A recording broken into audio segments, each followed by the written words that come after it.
कई बार निद्रा देवी आक्रमण कर देती है। एक तो ये पंडाल भी ऐसा है, यहाँ पे एसी की ठंडी हवा चल रही है, शांत वातावरण है, ज़्यादा शोर शराबा है नहीं, लोग बाग भी बात करते हैं तो आवाज़ आती नहीं, उसमें भी सोफा मिल गया है, बीच बीच में पानी भी मिल जा रहे हैं। बहुत व्यवस्थित होकर के दो चीजें नहीं हो सकती। बुरा नहीं मानना, सोफे वालों को मैं बुराई नहीं कर रहा हूं, है ना। हो सकता है आपके पैर में दर्द होगा, कमर में दर्द होगा। दो चीजें बहुत व्यवस्थाएं करके आप नहीं कर सकते। पहला पढ़ाई। बहुत किसी को अगर अध्ययन करना हो, कोई सिविल्स की तैयारी कर रहा हो, कोई चार्टर्ड अकाउंटेंट बनना चाहता हो, डॉक्टर बनना चाहता हो, और उसको आप 5 स्टार व्यवस्थाएं दे दो, वो नहीं बन पाएगा। बहुत व्यवस्थित होकर के अध्ययन नहीं होता, और बहुत व्यवस्थित होकर के हरिस्मरण भी नहीं होता। ये दो बातें निश्चित हैं। इसलिए हमारे यहां शास्त्रों में आज्ञा की गई है, जिनके तन ठीक हैं, शरीर जिनका ठीक है, पैर भी ठीक है, कमर भी ठीक है, और उसके बाद भी अगर वो बहुत व्यवस्थित होकर के कथा सुनता है, बहुत व्यवस्थाएं लेकर के, तकिया एक यहाँ लगा ली, एक यहाँ लगा ली, एक पीछे लगा ली, और बिल्कुल ऐसे करके फिर कथा सुने, नहीं होगा। फिर उस पर निद्रा देवी की कृपा होगी, कथा नहीं आ सकती। इसलिए जिनके हाथ पांव ठीक हैं वो तो नीचे ही बैठना, जिनको बहुत ज्यादा श्रम होता है नीचे बैठने में, वही ऊपर बैठे, क्योंकि ऊपर बैठ के कथा होती नहीं, सुनाई नहीं देती, समझ नहीं आती, और कई बार समझ में आ भी जाती है तो उसका विशेष प्रभाव होता नहीं। इसलिए सोफा वाले थोड़े सावधान रहना। तो क्या बता रहा था मैं? हाँ, ऋषि कृपा सबरी के ऊपर। मतंग ऋषि रोज अपने कुटिया में ठाकुर जी की सेवा करते हैं। सबरी, जो कि श्रेष्ठ कुल खानदान, कहीं उसका जन्म नहीं हुआ, श्रेष्ठ नक्षत्रों में जन्म नहीं हुआ, उनकी कहीं ना कहीं जिस कुल में वो जन्मी हैं, उस कुल को उस जमाने में लोग इतना श्रेष्ठ भी नहीं मानते थे। जिस राह से उस कुल के लोग निकल जाते थे, उस राह से कोई और विशिष्ट व्यक्ति तब निकलता था जब पानी का छिड़काव कर दिया जाता था। ऐसी स्थिति सबरी की। लेकिन सबरी क्या करती है? जब इच्छा मन में प्रकट हो गई कि अब जीवन का सार ढूंढना है। हमारे कई भक्तों के चित्त में एक जैसी भावना देखने को मिली। कैसी भावना? जैसे माधवदास जी का चरित्र आता है कि वो जगन्नाथपुरी गए, उस समय उनकी आयु 20 वर्ष की थी। तो जब जगन्नाथपुरी गए और महाप्रभु जगन्नाथ जी को देखा तो देखते ही रोने लगे। इतना रोए, किसी ने आकर के समझा, रो क्यों रहे हो? तो बोले कि जगन्नाथ जी बहुत प्यारे लगे होंगे इसलिए रो रहे हो। बोले नहीं, वो तो है ही। अच्छा, महाप्रसाद बहुत अच्छा लगा होगा इसलिए रो रहे होगे। नहीं, वो भी बात ठीक है आपकी, लेकिन वास्तविकता रोने के पीछे ये नहीं है। बोले तो क्या है? बोले मैं ये रो रहा हूं कि ये छवि मैंने 20 साल पहले तक क्यों नहीं देखी, मैंने 20 साल क्यों गवा दिए, 20 साल नश्वर संसार को देखने में व्यतीत कर दिया। मैंने जगन्नाथ जी को तभी क्यों नहीं देख लिया जब मेरे नेत्रों में देखने की सामर्थ्य थी। 20 साल व्यर्थ कर दिए।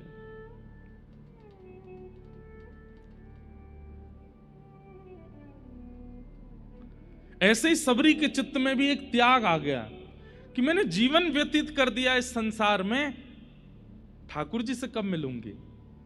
और निकल पड़ी सबरी। मतंग ऋषि रोज अपनी कुटिया में बैठ करके ठाकुर जी की आराधना करते हैं, सेवा पूजा करते हैं, आराधन करते हैं। और सबरी छुप करके देख रही है। क्यों छुप करके क्यों देख रही है? क्योंकि उसके मन में यह भावना है कि मुझे सहर्ष तो कोई स्वीकार करेगा नहीं, क्योंकि मैं ऐसे कुल खानदान आदि में जन्मी हूं, मुझे कोई कृपा मेरे ऊपर करेगा नहीं। इसलिए क्या की? सेवा की चोरी। कल भी हमने सुना था कि अनंताचार्य ऋषि की सेवा की चोरी वेंकटेश भगवान कर रहे थे, तो उन्होंने ठाकुर जी को डांट दिया। बोले आप मेरी सेवा की चोरी नहीं कर सकते। पर हां, सबरी जैसी सेवा की चोरी हो तो अच्छा है। कैसी सेवा की चोरी? मतंग ऋषि रोज 3 बजे उठ जाते हैं, उठ करके जाते हैं वन में जाकर के पुष्प तोड़ करके लाते हैं, लकड़ी काट करके लाते हैं, अपने आश्रम पर आकर के स्वयं यज्ञ कुंड बनाते हैं, उसमें अग्नि प्रज्वलित करते हैं, गोबर का चौका लगाते हैं, पुष्पों से ठाकुर जी का श्रृंगार करते हैं, आदि आदि ये सब व्यवस्थाएं। तो सबरी मन में विचार करने लगी, ये इतने श्रमित होकर के वन में जाके सब काम करते हैं, क्यों ना ये मैं ही कर दूं। तो कुछ दिन तक तो देखती रही कि ये क्या क्या सेवा करते हैं, इनको कौन से पुष्प प्रिय हैं, कैसी लकड़ियां लेते हैं, ये सब विचार करने लगी। और फिर जब लगा कि अब उचित है, तो मतंग ऋषि उठते उससे पहले लकड़ियां भी आ जाती, उससे पहले पुष्प भी आ जाते, उससे पहले बिल्वपत्र आदि भी हो जाते। ऋषि मन में सोचते ये कौन करके गया है, बहुत देर तक विचार करते, ढूंढते, और सबरी करके इतनी दूर चली जाती कि ऋषि को दिखाई ना दूं मैं। और फिर दूर बैठ करके केवल चिंतन करती, मुझसे अपराध तो नहीं हो रहा है ना, हे ठाकुर जी मैं अपराध की भागीदारी तो नहीं बनूंगी ना, बस मैं गुरुदेव मुझे स्वीकार करें उसकी मैं प्रतीक्षा नहीं कर रही हूं, मैं पहले ही उनकी सेवा कर रही हूं। मतंग ऋषि थोड़ी देर तो देखते, जब कोई नहीं मिलता तो सोचते अब पूजा तो करनी है, कर ही देते हैं, तो वही सामग्री फिर अपनी सेवा में प्रयोग में लेते। सबरी आकर के चुपचाप देखती कि मेरी सामग्री प्रयोग में आई कि नहीं, हमारे आपकी जैसी नहीं थी सबरी। ढिंडोरा पीट देते हैं सेवा करने से पूर्व, हम वहां से ये लाए हैं आपके लिए, महाराज जी आप ये यूज करते, अब से ये लीजिए। और सबको होता है, बिहारी जी में बंगला बनते हैं हमारे यहाँ, गए आप लोग बंगला में देखो, ठाकुर जी का बंगला बनता है बहुत सुंदर, और फिर जिस चौखट पे बिहारी जी बैठते हैं उसके नीचे बड़े अक्षरों में लिखा रहता है, हैदराबाद के फलाने व्यक्ति ने बंगला बनवाया कलकत्ता के उन सेठ जी ने बंगला करवाया। मान लीजिए आपकी सेवा भी ले ली, बंगला भी बना दिया, लेकिन बिहारी जी के नीचे नाम नहीं लिखा है, तो नाक मुंह सुकुड़ जाएंगे आपके। इतनी एक तो हमने सेवा कर दी, ऊपर से हमारा नाम भी नहीं बोला। सबरी ऐसी नहीं है, सबरी तो चुपचाप देख जाती है कि मेरी सेवा प्रयोग में आ गई, बस प्रसन्न हो जाती है। अगले दिन और निष्ठा से सेवा करती है। अब तो रात्रि 2 बजे ही पहुंच जाती है, गोबर का चौका लेकर के, और पूरे जो यज्ञ वेदी है उसका निर्माण करती है, वहां सुंदर सुंदर रचनाएं बना देती हैं, और मतंग ऋषि उठे उससे पहले सब व्यवस्थित करके वहां से भाग जाती है। ऋषि मन में विचार करने लगे कौन कर रहा है ये सेवा, लेकिन सेवा की स्थिति, सेवा की सामग्री इतनी उचित है कि ऋषि चाह करके भी क्रोध नहीं कर पा रहे हैं। एक होता है कि क्रोध आ गया, कौन है मैं पकड़ के देखूं तो, लेकिन वो सब सामग्री इतनी व्यवस्थित होती थी कि ऋषि चाह करके भी क्रोध नहीं कर पा रहे। कहते हैं महीनों निकल गए, मतंग ऋषि की सेवा कर रही है और ऋषि को भी क्रोध नहीं आ रहा है, क्योंकि सेवा इतनी व्यवस्थित कर रही है। एक दिन ऋषि के मन में आया कि मुझे क्रोध नहीं करना है, पर मैं देखूं तो सही इतनी निष्ठावान कौन है। एक सेवा का एक स्वरूप होता है, हम लोगों की सेवा का, हर दिन हमारा उत्साह, एक्साइटमेंट घटता है, हर दिन हमारा उत्साह घटता है। नए नए लड्डू गोपाल जी जब घर आते हैं ना, तो पहले 10 दिन तो देखो क्या सेवा होती है, सुबह नवाना है, इनके लिए माला बनानी है, इनके लिए पोशाक लानी है, दुनिया भर के ऑनलाइन सब ढूंढ लेंगे, यहाँ से इत्र मंगवा दो, इधर से चंदन मंगवा दो, यहाँ से पोशाक बनवा दो। और जैसे ठाकुर जी 1-2 साल पुराने हो जाते हैं, मम्मी मेरे से उठा नहीं जा रहा, आप ही कर दो, आप ही देख लो, ठाकुर जी को कर दो। हमारा उत्साह घटता है। लेकिन सबरी का उत्साह प्रतिदिन वर्धन होता जा रहा है। वो इतने भाव से सेवा प्रस्तुत कर रही है, मतलब उन्हें ये तक पता है कि कर्दम ऋषि, मतंग ऋषि कौन से प्रकार के पुष्प, किस तरफ झुके हुए पुष्प ठाकुर जी को अर्पित करते हैं, तो उसी तरफ झुके हुए पुष्प लेकर के आती है, कुशा लेकर के आती है। मतंग ऋषि के मन में क्रोध नहीं है, लेकिन अब इच्छा हो रही है कि ये जो सेवा करता है उस पर कृपा होनी चाहिए। इतनी भाव से सेवा, आज भावुक हो गए मतंग ऋषि। और बंधुओं एक बात बोलूं, शिष्य का, वैष्णव का सबसे बड़ा अवार्ड क्या है? कि कोई भगवत प्राप्त व्यक्ति उसकी भावना से प्रसन्न होकर के भावुक हो जाए। इनको प्रसन्न करने के ज्यादा प्रयास मत किया करो, इनको प्रसन्न करने के ज्यादा प्रयास मत किया करो। मैं अपनी कथा में कहता हूं, हरि प्रसन्न होंगे तो वैकुंठ देंगे, लेकिन हरिजन प्रसन्न होंगे तो हरि को दे देंगे। अगर खाटू श्याम जी प्रसन्न हो गए तो क्या करेंगे? श्रीनाथ जी प्रसन्न हो गए, राधा रमण जी प्रसन्न हो गए तो क्या करेंगे? गोलोक धाम दे देंगे, साकेत दे देंगे, वैकुंठ दे देंगे। लेकिन हरिजन प्रसन्न हो जाए तो हरि को ही पकड़ के नीचे बुलाएंगे, बोले इसको मिलो, इसको प्राप्त हो। आज मतंग ऋषि के मन में आया कि मैं कृपा कर दूं जिसने ये सब सेवा की है, उस पर मेरा मन बस वारी वारी जा रहा है, लुटाने का मन कर रहा है, इतनी अद्भुत सेवा। और आज रात्रि सोए नहीं ऋषि, बस प्रतीक्षा कर रहे हैं कि कोई हलचल बाहर हो और मैं बाहर जाऊं। तभी सबरी आकर के सेवा कर रही है और ऋषि बाहर जैसे प्रस्तुत होते हैं, तुरंत सबरी घबरा जाती है, दौड़ने लगती है वहां से। ऋषि कहते हैं सावधान, वहीं रुक जाओ नहीं तो शाप दे दूंगा। रुक जाती है, नेत्रों में अश्रु आ गए, चरणों में प्रणाम करके कहती है मैंने अपराध किया, मुझे क्षमा कर दें। ऋषि बोले तुम हो कौन और तुम ये सब सेवाएं क्यों कर रही हो मेरी?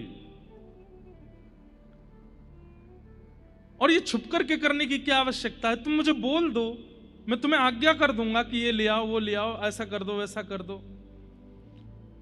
तब सबरी कहती है आज्ञा करने के बाद उसका पालन करना यह भी एक सेवक धर्म में निम्न कोटि हो जाती है।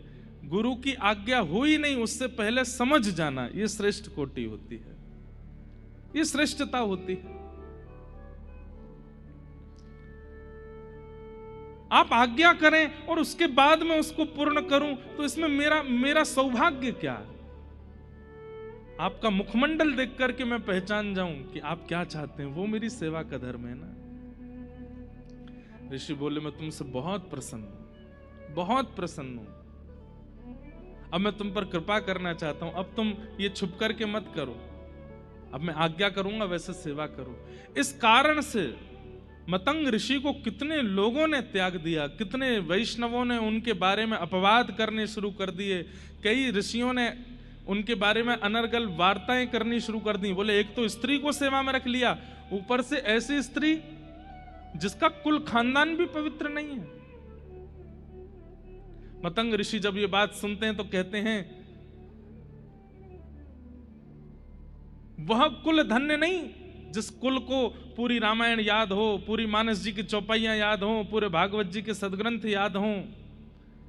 वह कुल धन्य है, वह व्यक्ति धन्य है जिनके पास भले ही सब कुछ ज्ञान में ना हो लेकिन चित्त में भाव प्रकट है। समय आया और मतंग ऋषि एक दिन सबरी जी से कहते हैं अब मेरे जाने का अवसर है, अब मैं जाऊंगा। रोने लगी सबरी, अब ऐसे मत कीजिए भगवान, आप चले जाएंगे तो मैं कहां जाऊंगी? बोले नहीं, मैं जाऊंगा तभी तुम्हें ठाकुर जी मिलेंगे। कब मिलेंगे, कैसे मिलेंगे? बोले बस प्रतीक्षा करो। अवध में रघुकुल कमल दिवाकर प्रभु श्री राम का प्रादुर्भाव होने वाला है, बस तुम प्रतीक्षा करना। प्रतीक्षा में अविश्वास मत ले आना, ठाकुर जी आएंगे। एक ही गुरु मंत्र दे करके गए हैं, प्रभु आएंगे, चाहे आज आए, कल आए, परसों आए। एक अभी सफल होंगे एक दिन जरूर, मनोरथ सफल होंगे एक दिन जरूर, मनोरथ सफल होंगे एक दिन जरूर। और फिर अगली पंक्ति कितनी सुंदर है, न प्रियतम मिले आज, न प्रियतम मिले आज, तो कल मिलेंगे। न प्रीतम मिले आज तो कल मिलेंगे, के गुरु गुरु मिल गए तो यूं देख करके लगता है राम जी इन्हीं के यहाँ आएंगे। 100 500 साल भजन करते करते संतों को हो गए। उस सबरी को देख करके कहते हैं कि तुम क्यों व्यर्थ ही अपना पूरा दिन व्यतीत करती हो? अभी हुआ ही कितना समय है तुमको कि ठाकुर जी तुम्हारे पास आए? और हमें तो ऐसा लगता है राम जी तुम्हारे पास आएंगे नहीं, गुस्सा के कारण। बोले क्यों? बोले तुमने मतंग ऋषि जैसे एक ऋषि के यहाँ आकर के एक स्त्री के द्वारा सेवा हो रही थी, उनका पूरा आश्रम तो तुमने अपवित्र कर ही दिया। तुम्हारे यहाँ राम जी कैसे आ जाएंगे? जिस दिन राम जी का आगमन हुआ दंडक वन में, सब संतों ने अपने घर के अपने आश्रमों के बाहर गोबर के चौका लगाए हैं, सबने अपना आश्रम सजाया है। सबरी जी के चित्त में यह भावना नहीं है कि वो आए ही, उनको तो यह है कि वो किसी अन्य आश्रम में भी आएंगे तो मैं दूर से देख लूंगी, मुझे दिख जाएंगे, इससे बड़ा सौभाग्य क्या होगा। कहते हैं राघव जी जब पहुंचे हैं, सब संत खड़े हैं, 1000 वर्ष की तपस्या पूरी हो गई है जिनकी, वह भी खड़े हैं। सबको राघव जी दर्शन दे रहे हैं हाथ जोड़ करके, और सबके यहां जाकर के यही पूछते हैं सबरी जी का आश्रम कहां है, मुझे सबरी जी से मिलना है। वो ऋषि अपना बताना चाहते हैं कि मैं उस परिवार से आया था, 1000 वर्ष मैंने ऐसी तपस्या की, तब जाकर के मुझे आपका दर्शन हुआ। ठाकुर जी कहते हैं वो सब बात ठीक है, ये बताओ सबरी जी का आश्रम कहां है? किस कारण से? सबरी जी की इस स्थिति में अनेक कारण जुड़े हैं। सबसे पहला कारण सेवा प्रगाढ़ता, जिस भाव से उन्होंने अपनी गुरु की सेवा की है वह सेवा।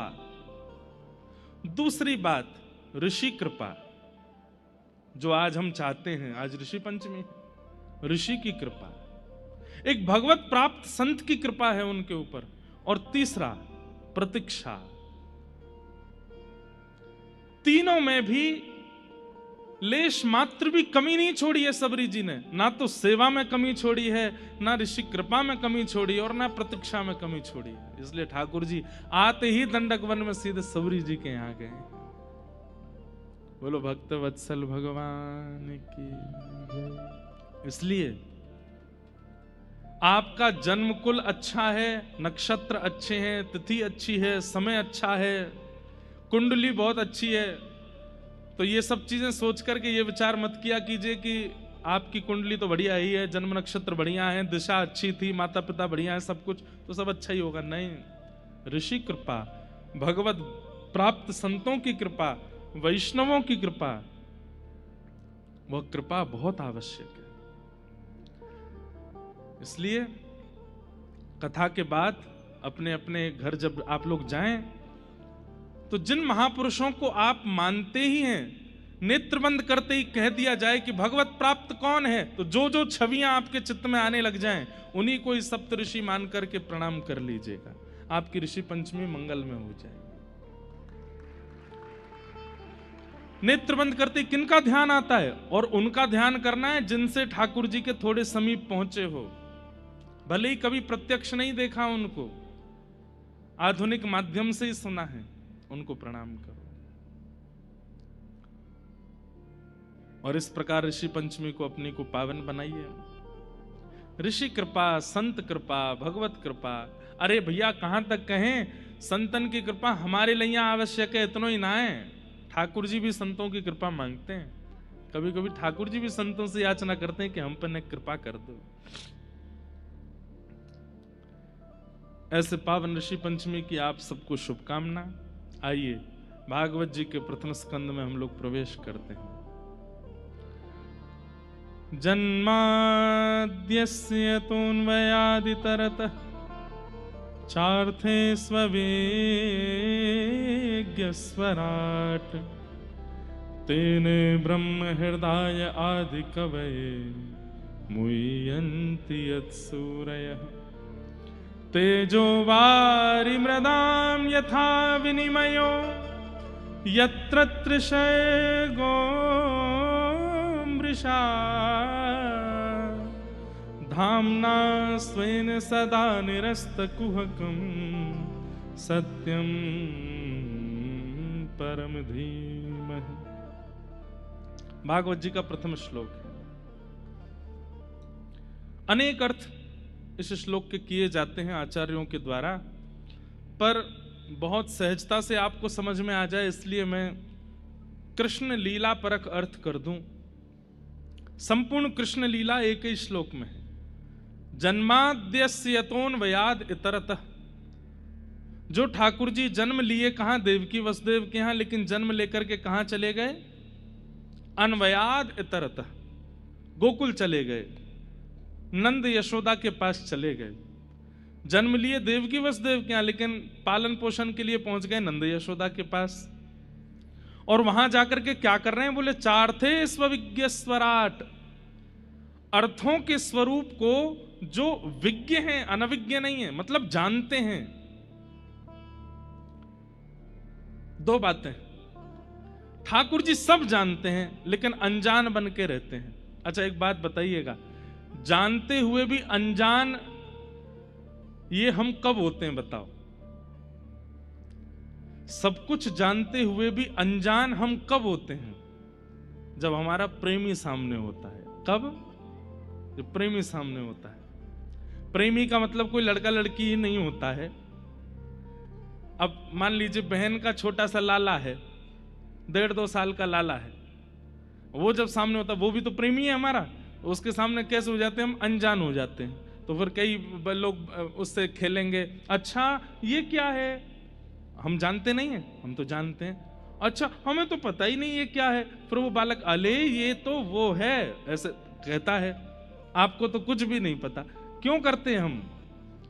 प्रेम का ये स्वरूप होता है कि जब प्रेमी सामने होता है तो हम अनजान बन जाते हैं, जानते हुए भी। ऐसे ही ठाकुर जी ने व्रज में आकर के क्या किया? बोले चार्थे स्वविज्ञ स्वराट। सब अर्थों में विज्ञ हैं लेकिन अनविज्ञ की भांति लीला कर रहे हैं। कैसी अनविज्ञता? सुनो। दहली लांघी ना जाए मुंह पे, दहली लांघी ना जाए। ठाकुर जी रो रहे हैं, यशोदा मैया के सामने जाके रो रहे हैं। मैया बोली लाला का भयो? बोले मैया ये दहली है ना जे बड़ी बेकार है। बोले क्यों? नंद बाबा ते लंघवाइले, दाऊ दादा ते लंग। आप लोग समझ रहे हैं दहली किसको कहते हैं? क्या कहें उसको? चौखट। घर में चौखट होती है ना। अब आजकल तो नहीं होती हैं, पुराने घरों में जाओ, मंदिरों में जाओ, यहाँ पे दक्षिण में मंदिरों में जाओ, कितनी ऊंची ऊंची चौखट होती हैं। लोग बाग उन पर चढ़ते भी नहीं है, उनको लांग करके जाते हैं। अब इसके पीछे भी कोई प्रथा तो है ही है, क्योंकि जब कहीं प्रवेश होता है ना तो देवी देवताओं को चौखट पे ही पूजन किया जाता है, इसलिए वो पवित्र मानी जाती है। इसलिए कई लोग उसको लांगते हैं, उस पर चढ़ते नहीं है। तो ठाकुर जी शिकायत कर रहे हैं मैया ते। बोले नंद बाबा ते लंगवायले अपने आप है, यशोदा मैया तुम ते लंगवायले, दाऊ दादा लांग जाए आकू। और कहां तक कहूं? गैया बछिया बछड़ा सबरे लांग जाए आकू। और जैसे ही मैं जाऊं जे ऊंची है जाए, मोते ना लांगी जाए। ब्रह्मा जी इस लीला को देख करके कह रहे वाह, बामन बन के गए थे कहां? बलि के यहां। और जैसी बलि ने कहा कि वरदान मांगिए, तो कहते हैं 3 पग जमीन चाहिए, वो भी अपने पैरों से नापूंगा। और जैसे 3 पग जमीन का वरदान देते हैं तो बोले इतने विराट हो गए, 3 लोकों को 2 पैर के बीच में नाप लिया ठाकुर जी ने।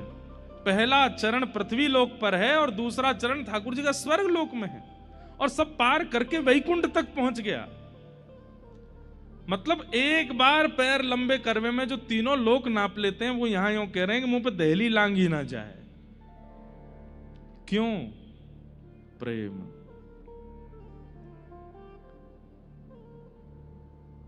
प्रेम के वश अर्जुन रथ हांक्यो, भूल गए ठकुराई, सबसे ऊंची प्रेम सगाई। सबसे ऊंची प्रेम ऐसी प्रीत बढ़ी वृंदावन, ऐसी प्रीत बढ़ी वृंदावन, गोपी संग रास रचाई, सबसे ऊंची प्रेम सगाई, सबसे ऊंची प्रेम। दुर्योधन की मेवा त्यागी, साख विदुर घर खाई, सबसे ऊंची प्रेम सगाई, सबसे ऊंची प्रेम। वो प्रेम प्रेम नहीं होता जहां पर व्यक्ति जानकार बन के बैठता हो।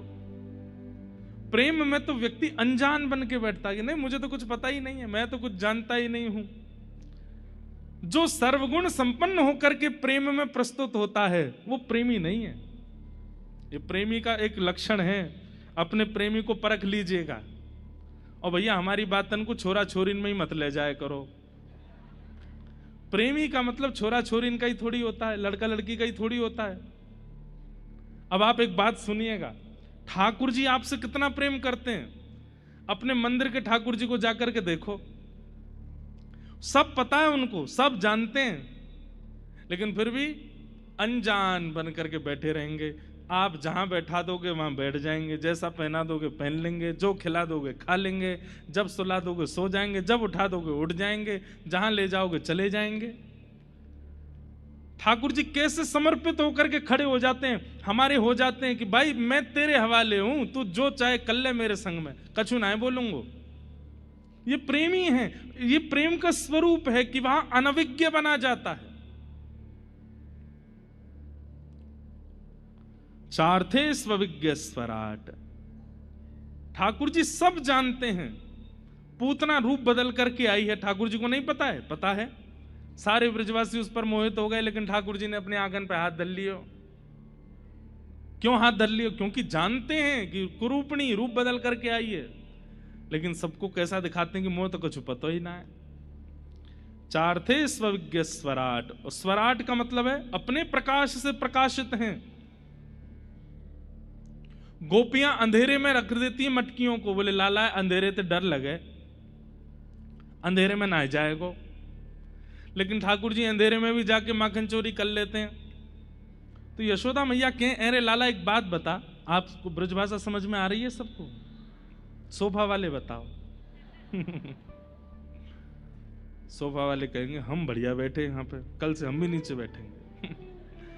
नहीं, हम सत्य बता रहे हैं। आप आज तो सोफा पे ही बैठ के सुनो, जिनके हाथ पांव में दिक्कत है वो तो सुनो, लेकिन कल अगर जिनके हाथ पैर ठीक है वो नीचे बैठ के सुनना। और आज की कल की कथा में आप अंतर देख लेना। जिस दिन आप नीचे बैठ के सुनेंगे ना, उस दिन कथा अलग ही प्रवाहित होगी चित्त में, उस दिन एक अलग ही असर होगा उसका।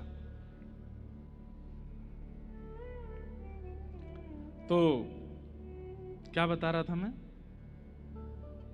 क्या बता रहे थे? हाँ, गोपियां अंधेरे में धर देती हैं मटकी,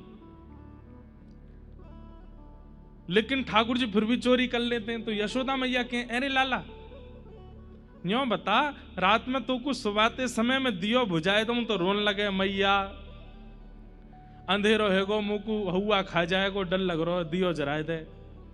और ये गोपी अंधेरे में मटकी धर दें, तू कहां से जाए कि चुराए ले, तो कु कैसे दिख जाए और तुम वहां हुआ ना मिले।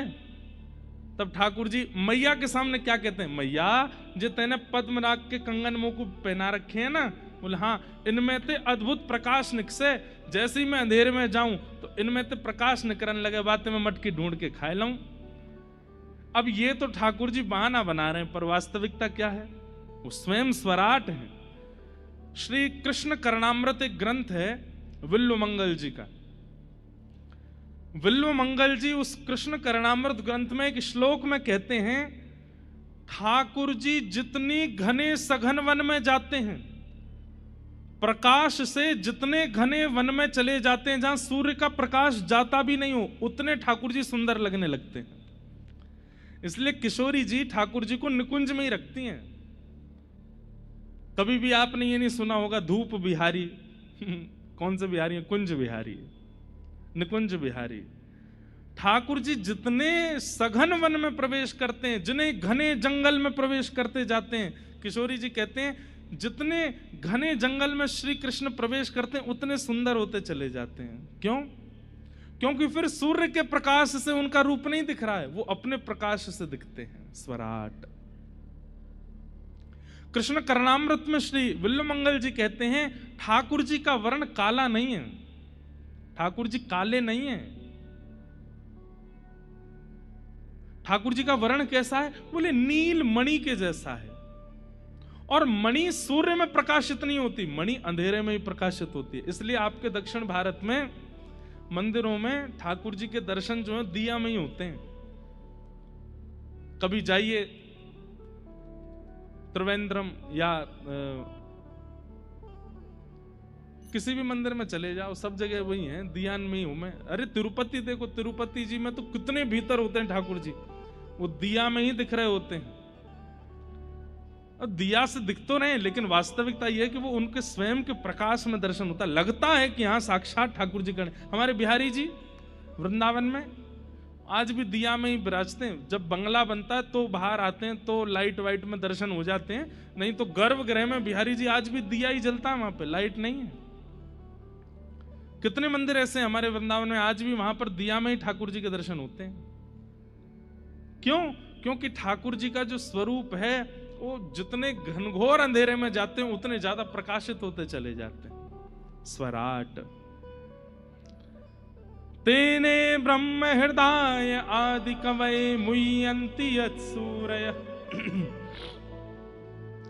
ब्रह्मा को जिन्होंने अपनी लीला के द्वारा आनंदित किया, सबको कथा पता है। ब्रह्मा जी जब सखाओं का हरण करके चले गए तो ठाकुर जी ने फिर ब्रह्मा जी के मोह को दूर किया। मुह्यन्ति यत्सूरयः, बड़े बड़े सूर, सूर यानी कि ज्ञानी, और एक अर्थ लगाया जाए तो बड़े बड़े देवता भी जिनकी लीला पर मोहित रहते हैं, इंद्र आदि देवता भी जिनकी गिरधर धारण छवि पर मोहित हो गए। मुह्यन्ति यत्सूरयः तेजो वारि मृदाम यथा विनिमयो, पृथ्वी जल अग्नि वायु आकाश। हम एक बात कहते हैं, श्री कृष्ण कौन है पता है? पर्यावरण मित्र कौन है? और हम कौन है? पर्यावरण शत्रु। कौन है हम लोग? जो हैं वो स्वीकार कीजिए, हम पर्यावरण शत्रु हैं और श्री कृष्ण पर्यावरण मित्र हैं। हमारी ठाकुर जी से मिलने में एक बाधा यह भी है कि हम पर्यावरण के शत्रु हैं और ठाकुर जी मित्र हैं। अब पूरी कृष्ण लीला देख लीजिए, ठाकुर जी क्या करते हैं? जल का संवर्धन, कालिया नाग को भगाते हैं, बोले कि यमुना मैली नहीं रहनी चाहिए, कालिया नाग तू चला जाए यहां से। जल की रक्षा। मृद भक्षण करते हैं, पृथ्वी से उठा के मिट्टी खा जाते हैं, पृथ्वी की रक्षा। 2 बार दावाग्नि लगी व्रजमंडल में, दोनों बार अग्नि का पान कर गए ठाकुर जी, अग्नि की रक्षा। तृणावर्त नाम का एक दैत्य आया था बवंडर के रूप में, ठाकुर जी ने उसको मार करके वायु की रक्षा। महाराज करके ठाकुर जी कर रहे हैं आकाश की रक्षा, और श्री गिरिराज जी को धारण करके ठाकुर जी पर्वतों की रक्षा, वृक्षों की रक्षा, गोबर गाय की रक्षा, दूध की रक्षा। संपूर्ण कृष्ण लीला सुनने में आनंद तो बहुत आता है आपको, लेकिन उन लीलाओं से निकालिए कि ठाकुर जी ने किन किन का संवर्धन किया। अगर वह संवर्धन की स्थिति आपके चित्त में नहीं है तो आपके नाम जब से ठाकुर जी प्रसन्न नहीं है, आपकी सेवा से ठाकुर जी प्रसन्न नहीं है। ठाकुर जी कहेंगे तू भज तो बहुत रोए मोकू, लेकिन जो जो मैंने किया वहां में तेरी नेको रुचि नहीं है, मैं कैसे मिल जाऊं तो ते। इसलिए कम से कम पर्यावरण में किसी एक वस्तु के मित्र बनिए। पर्यावरण मित्र। तेजो वारि मृदाम यथा विनिमयो यत्र सर्गो मृषा, पृथ्वी अग्नि जल वायु आकाश। इस श्लोक का हम कृष्ण परक अर्थ सुनने हैं तो भगवान ने पूरी कृष्ण लीला में क्या किया? पर्यावरण का संरक्षण किया।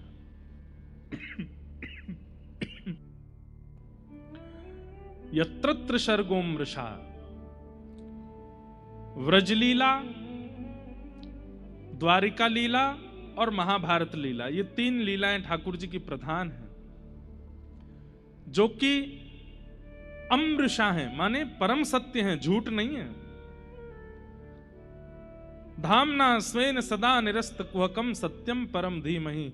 अपने धाम वैकुंठ को प्रस्थान करने से पूर्व भी जो उद्धवादियों को ज्ञान देकर के गए हैं द्वारिका में, ऐसे परम सत्य श्री कृष्ण को हम बारंबार प्रणाम करते हैं।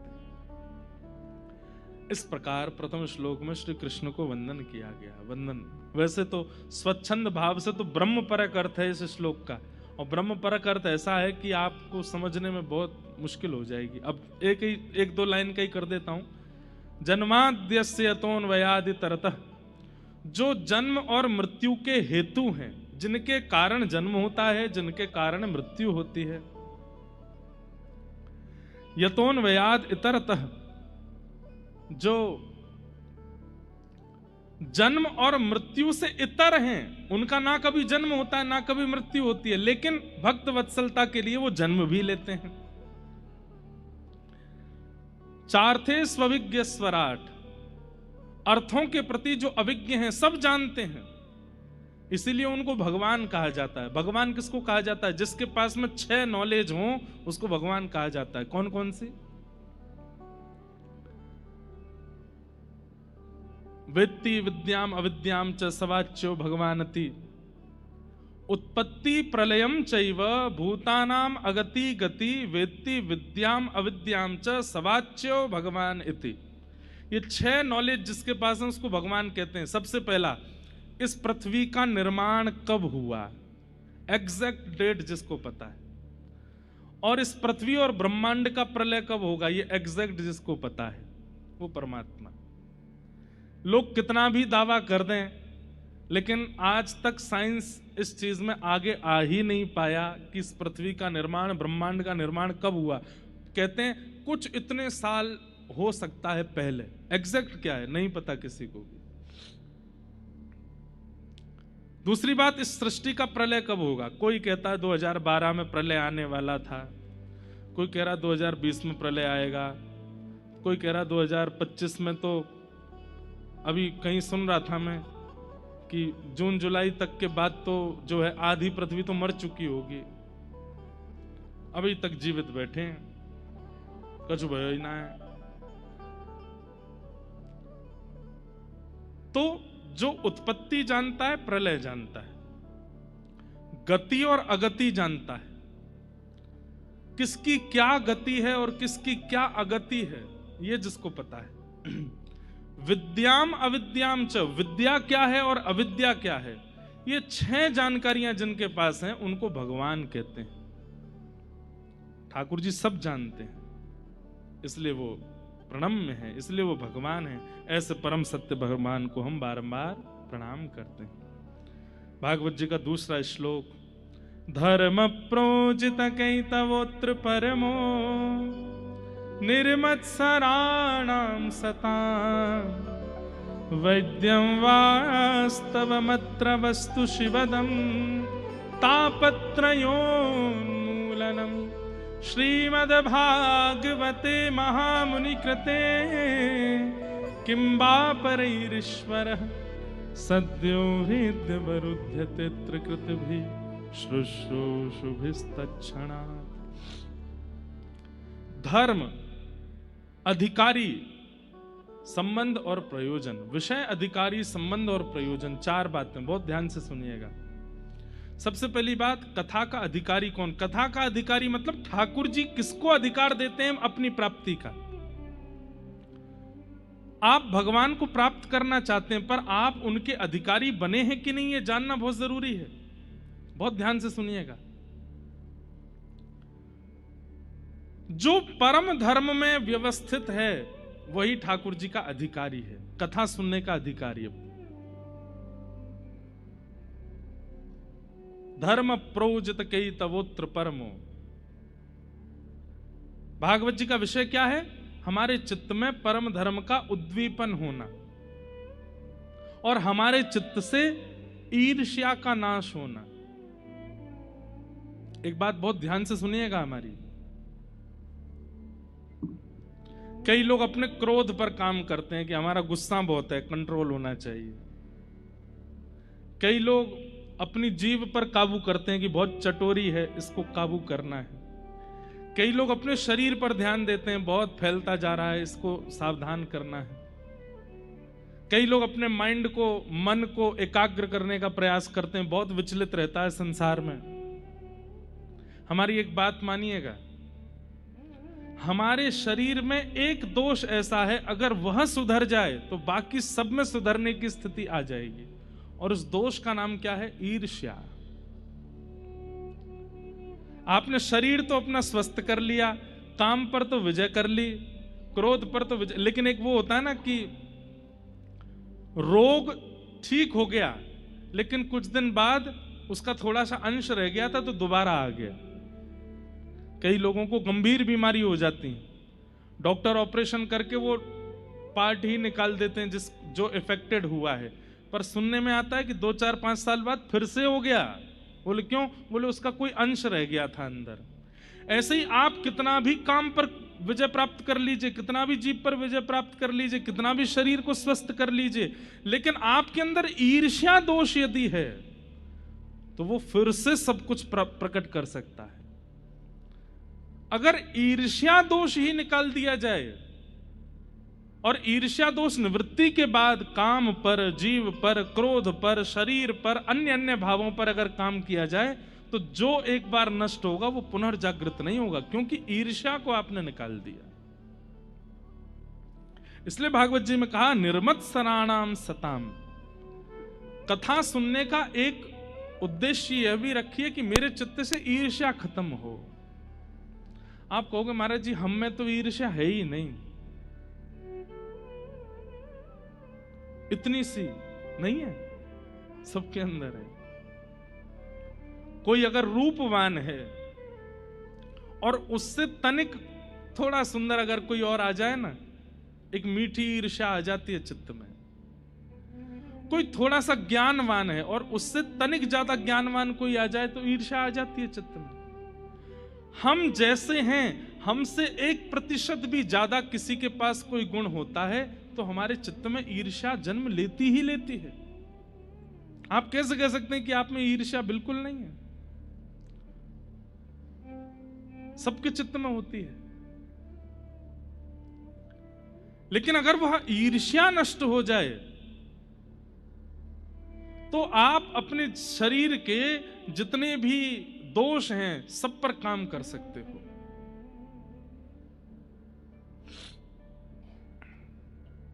जैसे सामान्य शरीर में अगर पेट ठीक है तो बाकी सारी बीमारियां अपने आप ठीक हो जाएंगी, और पेट खराब है तो कोई ना कोई बीमारी लगती रहेगी, आती रहेंगी। ठीक वैसे ईर्ष्या, और ईर्ष्या को समाप्त करने का एक ही तरीका है, धर्म नहीं, अब परम धर्म के मार्ग पर चलो। परम धर्म, परम धर्म किसे कहते हैं?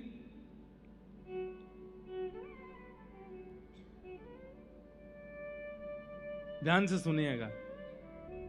आपने कथा में कोई अच्छी बात सुनी, कोई बहुत विशिष्ट बात सुनी, तो आपने तो मन बनाया कि मैं इसको अपने जीवन में उतारूंगा, ये बात बहुत अच्छी लगी, अब ये मुझे करना है। लेकिन तभी आपने 2-4 लोग और सोच लिए, मैं उनसे भी जाकर के कहूंगा, उनको भी प्रेरित करूंगा कि वह भी इस क्रिया को अपने जीवन में लाना प्रारंभ करें। मैं स्वयं का भी कल्याण करूंगा पर उनका भी चाहता हूं कि वे भी कल्याण करें। इसको परम धर्म कहते हैं। ऐसा स्वभाव जिसके चित्त में है उसके चित्त से ईर्ष्या दोष धीरे धीरे निकलने लग जाता है। कथा सुनकर के गए और जो कथा में नहीं आए थे उनको फोन करके कहा और भाई सब ठीक हो, अच्छा अब एडिक्शन है उसको, चाय का एडिक्शन है, चल चाय पे चलते हैं। चाय पे ही ले गए, वहां ले जाकर बोले आज महाराज जी ने ये बात बताई। भाई मैं तो मन में विचार कर रहा हूं कि अब से चित्त में, अब से अपनी दिनचर्या में ये प्रभाव लाना है, तुम भी करो। एक बार ही कहना है, नहीं माने तो फिर दूसरे किसी को पकड़ो। मतलब जो व्यवहार अपने चित्त में लाए वो किसी अन्य से भी करवाना है, तभी ईर्ष्या जाएगी। गोस्वामी तुलसीदास जी में ईर्ष्या क्यों नहीं है, मीराबाई में ईर्ष्या क्यों नहीं है, सूरदास जी में ईर्ष्या क्यों नहीं है? क्योंकि जो भी सेवा ठाकुर जी की करते हैं उसको लिख दे रहे हैं, उसका एक पद बना दे रहे हैं, हम सबको प्रदान कर दे रहे हैं कि तुम भी करो। इसलिए उनके चित्त में ईर्ष्या नहीं है। वो चाहते हैं कि हमें ही ना मिले। अरे हमारे श्रीमन रामानुजाचार्य जी महाराज, जिनकी कृपा से दक्षिण भारत में भक्ति आज भी जीवित है, कहते हैं कि आचार्य चरण ने जैसे ही अष्टाक्षर मंत्र उनको दिया, अष्टाक्षर मंत्र सुनते ही, उसका जप करते ही ठाकुर जी सामने प्रकट हो गए, तो भगवान को प्रणाम नहीं किया। गोपुर हुए आरूढ़ उच्च स्वर मंत्र उच्चारो, मंदिर के शिखर पर जाकर के जोर जोर से गुरु मंत्र को गाने लगे। गुरुजी ने आकर के डांटा, हे रामानुज क्या कर रहे हो? गुरु मंत्र को सबको सुनाने की आज्ञा नहीं है।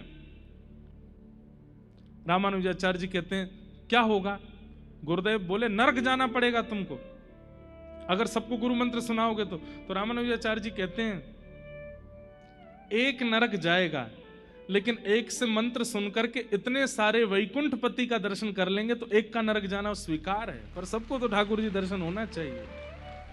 हे गुरुदेव, आपके मंत्र देते ही मुझे नारायण भगवान दिखने लगे, तो मैंने मन में सोचा इस मंत्र को मैं गोपनीय कैसे रख सकता हूं, इसको तो मैं सबको सुना दूंगा।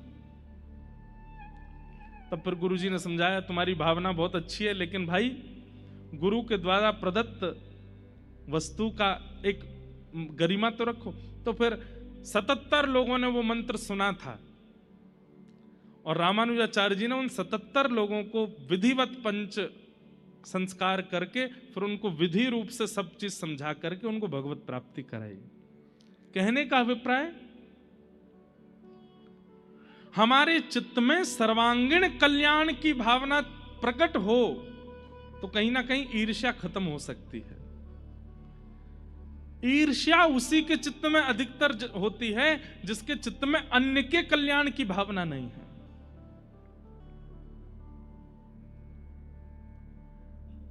ईर्ष्या का नष्ट होना बहुत जरूरी है।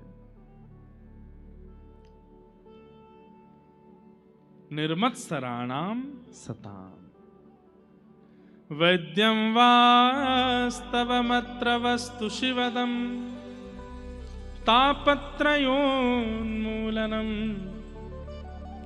वैद्यम वास्तवमत्र वस्तु शिवदम। श्रीमद् भागवत जी हमारा किससे संबंध कराती है? कथा सुनने के बाद में ठाकुर जी हमारे अपने कोई संबंधी हो जाएंगे, या तो ठाकुर जी के प्रति लाला की भावना, या तो उनके प्रति भाई की भावना, या तो उनके प्रति गुरु की भावना। अपने मन से नहीं बनाना है संबंध। एक बात याद रखिएगा, आपने मन में सोच लिया मेरे कोई भाई नहीं है, चलो ठाकुर जी कोई भाई मान लेते हैं, आप नहीं मान सकते। ठाकुर जी से जाकर के स्वयं पूछिए कि हे नाथ, आप मेरे कौन हैं, मुझे बताइए। और हर दिन ठाकुर जी से यही पूछो, आप मेरे हैं कौन, आप मेरे क्या लगते हैं, मुझे बताइए। एक दिन चाहे एक हफ्ता निकलेगा, एक महीना निकलेगा, कभी ना कभी ठाकुर जी या तो स्वप्न में या किसी भाव से या किसी कथा में किसी वक्ता के द्वारा, किसी महापुरुष के द्वारा, किसी वैष्णव के द्वारा संकेत रूप में शब्द का उत्तर दे देंगे। अब मान लीजिए आप रोज ठाकुर जी से पूछते हो, ठाकुर जी आप मेरे हो कौन, मुझे बताइए ना। मैं तो भाई मानता था, लेकिन आज महाराज जी की कथा में हमने सुना कि हम नहीं मान सकते। आप बताइए कि आप हमारे हो कौन। आज पूछो, कल पूछो, 10 दिन बाद पूछो। एक दिन किसी वैष्णव से आप मिले और वो वैष्णव आपसे बोला, अरे भैया कृष्णम वंदे जगत गुरुम, कृष्ण इस जगत के गुरु हैं, कृष्ण से बढ़िया गुरु कौन हो सकता। बस वही संकेत है कि ठाकुर जी आपको उत्तर दे रहे हैं कि तुम मेरे शिष्य हो, मैं गुरु हूं।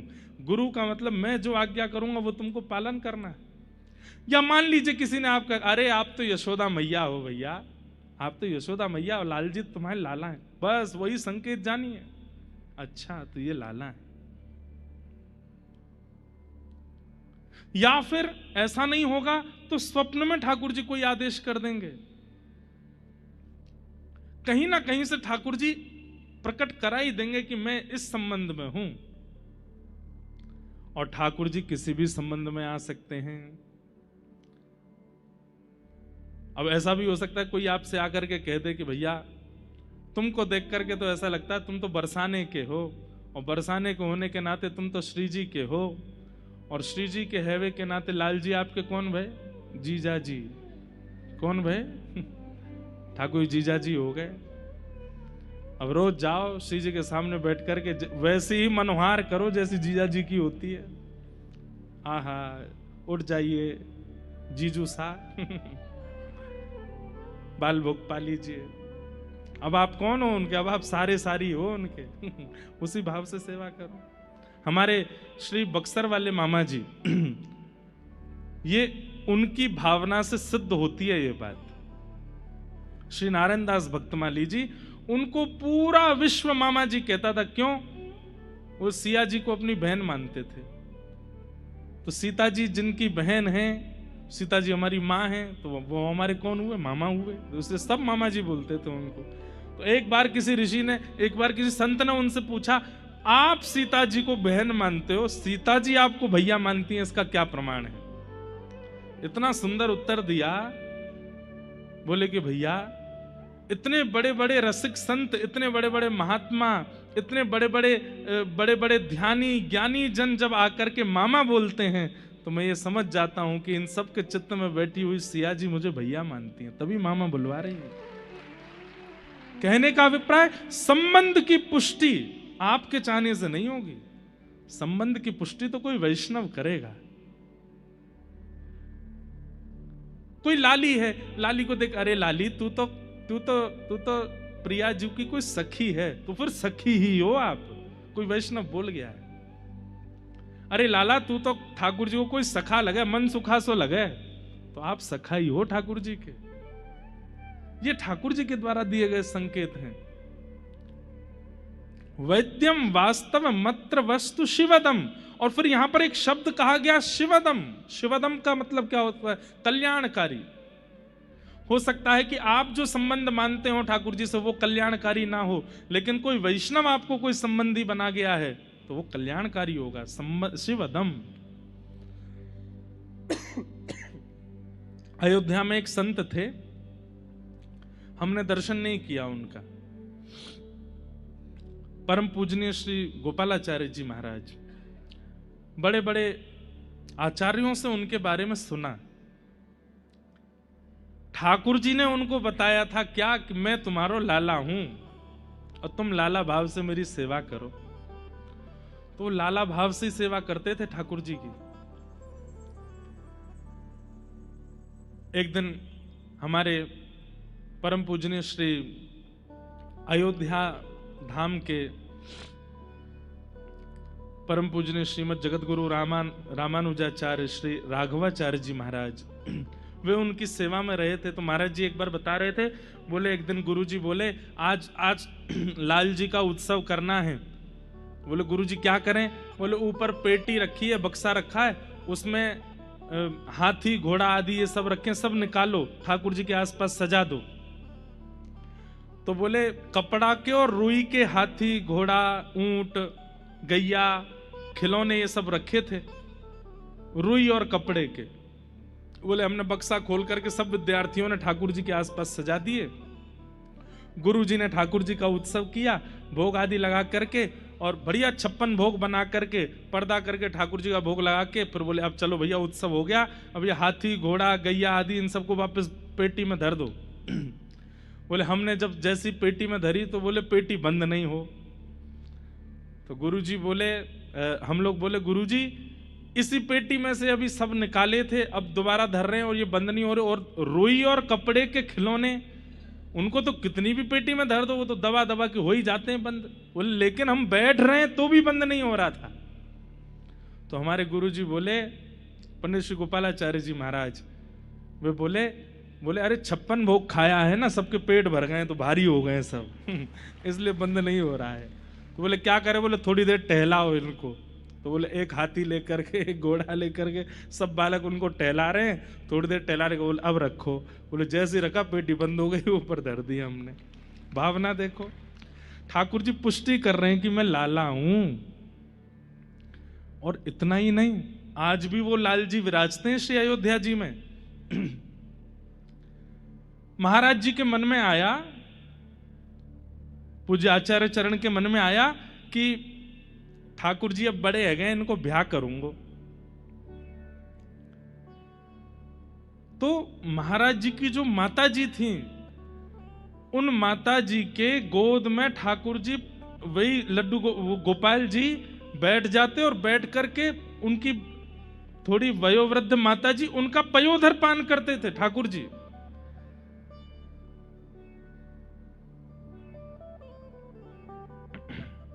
एक दिन मैया बोले अब तो तुम्हारे ब्याह की चर्चा चल रही है लाला, अब तो तुम्हारा ब्याह करेंगे, लेकिन तुम तो दूध ही पियो, आज भी मेरे पयोधर को दूध पियो। ब्याह करवे वालों कोई पयोधर को दूध थोड़ी पीवे। कहते हैं माता जी ने जैसे ही ये बात कही, उस दिन से ठाकुर जी ने गोद में आना बंद कर दिया, फिर नहीं आए।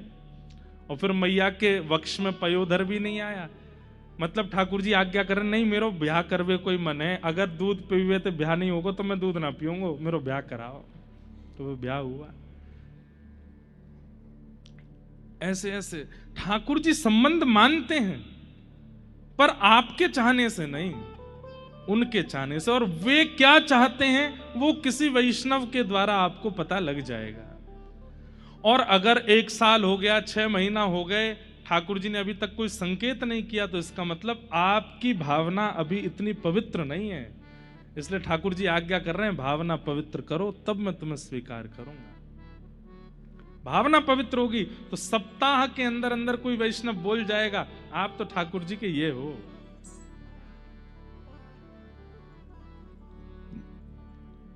वैद्यम वास्तवमत्र वस्तु शिवदम, ठाकुर जी से संबंध हो।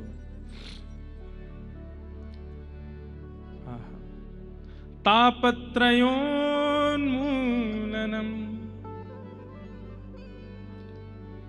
गिरधर प्यारे से जिसका संबंध है, गिरधर प्यारे से जिसका संबंध है, श्याम प्यारे से जिसका संबंध है, श्याम प्यारे से जिसका संबंध है, उसको हर घड़ी आनंद ही आनंद है, उसको हर घड़ी आनंद ही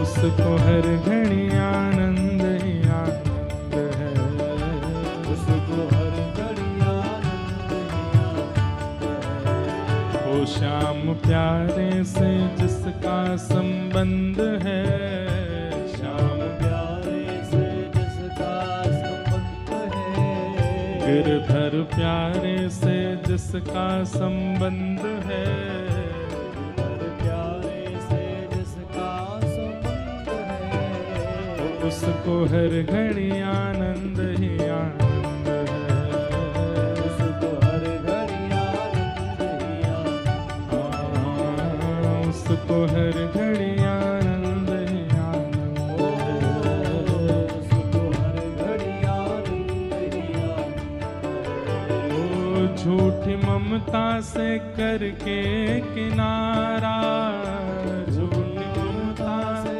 करके किनारा, हे झूठी ममता से करके किनारा, झूठी ममता से करके किनारा, खोल के सच्चे प्रभु का सहारा, सच्चे प्रभु का सहारा, लेके सच्चे प्रभु का सहारा, सच्चे प्रभु का सहारा, जो उसी की रजा में रजामंद है, जो उसी की रजा में रजामंद है, जो उसी की रजा में रजामंद है, जो उसी की रजा में रजामंद है, तो उसको हर घड़ी आनंद ही आनंद है,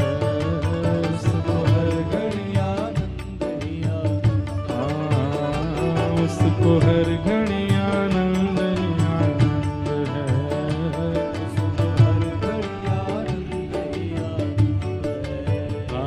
गिरधर प्यारे से जिसका संबंध है, प्यारे से जिसका संबंध है, राधा रमण से जिसका संबंध है, से जिसका संबंध है, उसको हर घड़ी आनंद ही आनंद है, उसको हर घड़ी आनंद ही आनंद, उसको हर घड़ी आनंद ही आनंद। हर घड़ी आनंद ही प्यारे गिरधर लाल की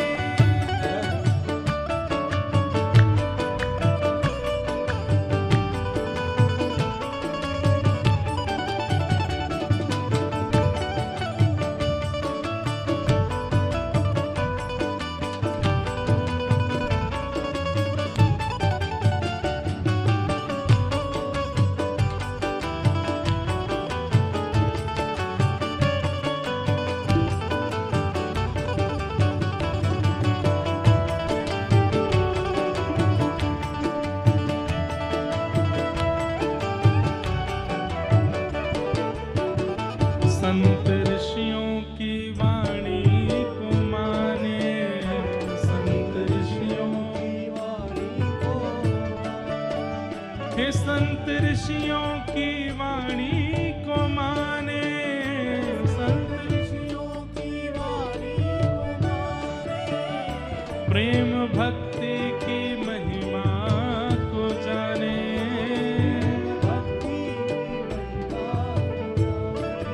ओ प्रेम भक्ति की महिमा को जाने, भक्ति महिमा को जाने, ओ जिसको सत्संग हरदम पसंद है, जिसको सत्संग हरदम पसंद है, ओ जिसको सत्संग हरदम पसंद है, जिसको सत्संग हरदम पसंद है, उसको हर घड़ी आनंद ही आनंद है, उसको उसको हर घड़ी आनंद ही आनंद है। राधे राधे गोविंद गोविंद, राधे राधे राधे गोविंद, हे भजो राधे राधे गोविंद गोविंद, राधे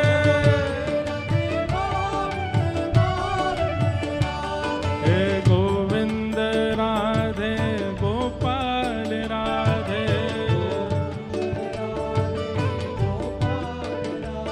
हाँ गोविंद राधे गोपाल राधे,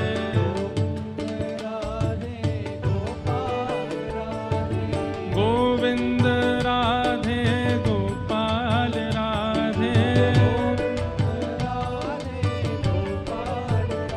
भजो गोविंद राधे गोपाल राधे। हमारे महाराष्ट्र के श्री नामदेव जी महाराज कहते हैं सत्संग में एक ही अपराध है, क्या? जब उन्माद संकीर्तन चल रहा हो और कोई बस हाथ पे हाथ धरे बैठा मुंह बंद करके गा ना रहा हो, यही अपराध है।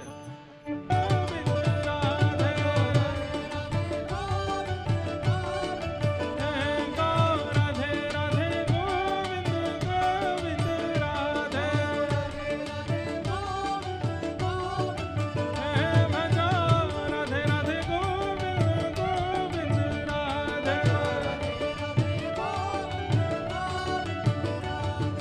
हरि बोल हरि बोल हरि बोल।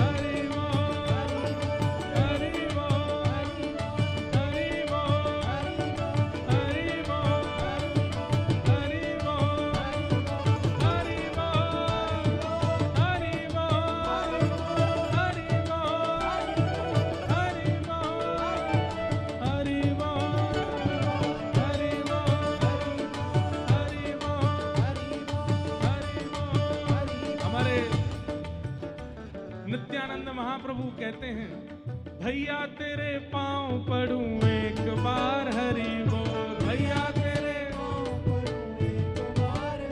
मेरी मैया तेरे। आपके अगल बगल वाले जो कीर्तन नहीं कर रहे हैं उनके पाँव छू के बोलो, एक बार बोल दो हरि बोल। हे मैया तेरे पाँव पड़ूं एक बार हरि बोल, ओ मेरे भैया तेरे पाँव पड़ूं एक बार हरि बोल, अरे दादा तेरे पाँव पड़ूं एक बार हरि बोल,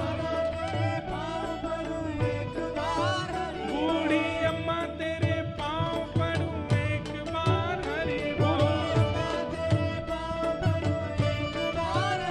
हे प्रेम दाता निताई बोले गौर हरि हरि बोल,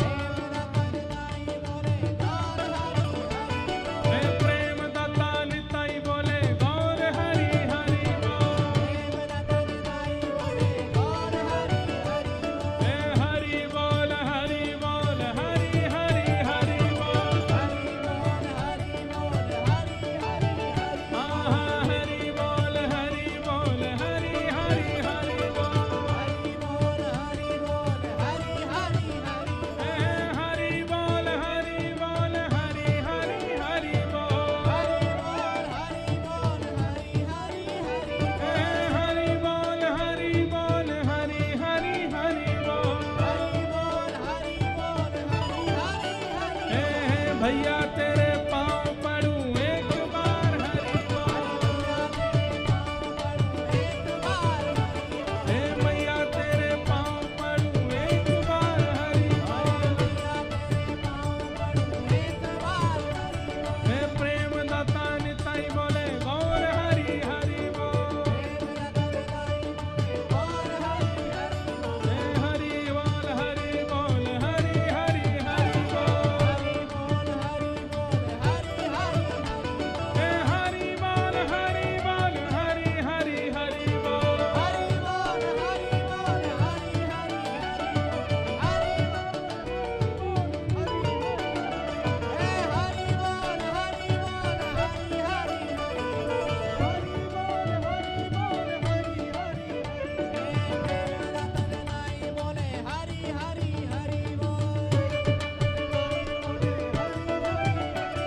हरि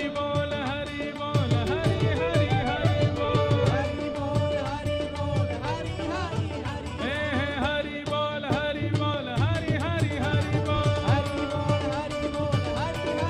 हे हरि बोल हरि बोल हरि हरि हरि बोल,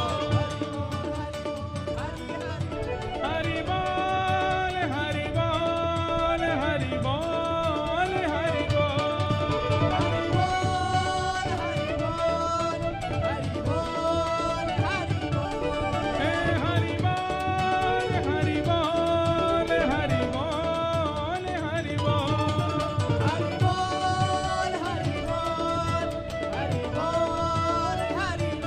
हे हरि बोल हरि बोल हरि हरि हरि बोल, हे हरि बोल हरि बोल हरि हरि हरि बोल, हे हरि बोल हरि बोल हरि हरि हरि बोल, जय जय श्री राम, जय जय श्री राम, जय जय श्री राम।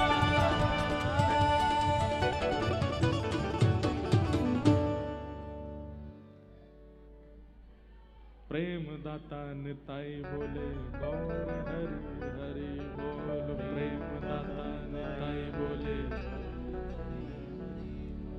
हरि बोल हरि बोल हरि हरि हरि बोल, हरि बोल हरि बोल हरि हरि, प्रेम दाता निताई बोले गौर हरि हरि बोल, प्रेम दाता निताई बोले गौर हरि हरि बोल, वैद्यम वास्तवमत्र वस्तु शिवदम तापत्रयोन्मूलनम। ठाकुर जी से संबंध, और यह भी कोई वैष्णव प्रकट करता है। मन चाहा, मन चला, या जो इच्छा प्रकट हो जाए वैसा संबंध हो, ठीक है, आपके चाहने से ठाकुर जी, अगर आपकी पवित्रता होगी तो वह भी कोई बुरा नहीं है कि आप जो संबंध चाहो, हो सकता है आपके चित्त की स्थिति जान करके ठाकुर जी वह भी स्वीकार कर लें। पर विशेष रूप से तो कोई वैष्णव कहते हैं। आज परम सौभाग्य है हमारा, श्री वृंदावन धाम से हमारे पिता तुल्य, जिनके सुंदर भाव से ठाकुर जी मंच पर प्रत्यक्ष प्रकट हो जाते हैं, जिनकी रास लीलाओं में श्री प्रियालाल जी की प्रत्यक्ष अनुभूति का अनुभव होने लग जाता है। ऐसे परम पूजनीय श्री हरिवल्लभ शर्मा जी आज पधारे हैं, उनके श्री चरणों में बारंबार प्रणाम। वृंदावन की रज लेकर के आए हैं, क्योंकि वृंदावन से आए हैं हम तो भैया, जयपुर से आए हैं ना, और जयपुर से पहले दिल्ली से आए हैं, उससे पहले फिर ऑस्ट्रेलिया से आए हैं, हम तो वृंदावन गए नहीं अभी तक। पर आपके श्री अंग में निश्चित ही व्रजकण आए हैं, साथ ही हमारे बरसाने के भी आचार्य चरण आए हैं, श्री जी महल से भी ब्रजवासी जन आए हैं। तो इन सबके भाव से व्रज ही पधारा है, और विशेष रूप से हमारे पूज्य महाराज जी आज आए हैं। आप इतना श्रम करके पधारे, सबको आशीष देने, आपको बारंबार प्रणाम है, बारंबार वंदन है। कथा की विश्रांति में व्रज के कुछ मधुर भाव से आज की कथा को विश्राम देंगे पूज्य महाराज जी के वचनों के साथ। अभी तो आप सब लोग बैठे रहो तब तक। एक दिन हमारे पूज्य गुरुदेव भगवान पूज्य पिताजी महाराज भी पधार रहे हैं, और